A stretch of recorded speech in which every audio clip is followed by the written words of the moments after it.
جا سکتا ہے. آپ کے ساتھ بھی کھیلا جا سکتا ہے. پریشان نہ آپ کے ساتھ بھی کھیلا جا سکتا ہے, میرے ساتھ بھی کھیلا جا سکتا ہے, کسی کے ساتھ بھی کھیلا جا سکتا ہے. سو ہمیں خدا کے ہو کر جینا, ہمیں کس کے ہو کر جینا ہے؟ خدا کے.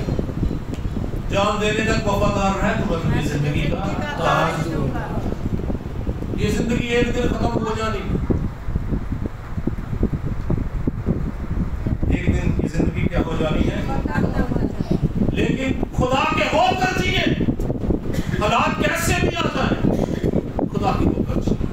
اور نبوت کا یہ قید انہوں نے دھوکے سے لے لیا, اور ایلیا نے اسے بتایا, اور اخیاب کو جب اس نے بتایا نا اس نے, تو پھر اخیاب کیا ہوگا, بڑا سیدھا. پھر اس کے لکھا ہے جب اسے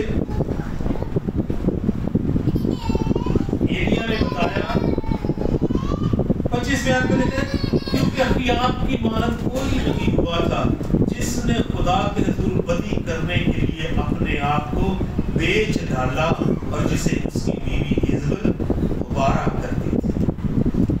جب اس نے یہ باتیں سنی, پیچھے ایلیا اس سے بات کر رہا ہے, تو اس کی 27 میں لکھا, تب اخیاب نے یہ باتیں سنی تو اپنے کپڑے پھاڑے اور اپنے تن پر ٹاٹ ڈالا اور روزہ رکھا, اور ٹاٹ ہی میں لیٹنے اور دبے پاؤں چلنے لگا. اس نے اپنے آپ کو کیا کر دیا, ہمبل کر. اس کو پتا تھا ایلیا کے ساتھ اس کا پیچھے سے انٹریکشن چلا آ رہا ہے, پیچھے سے چلا آ رہا ہے.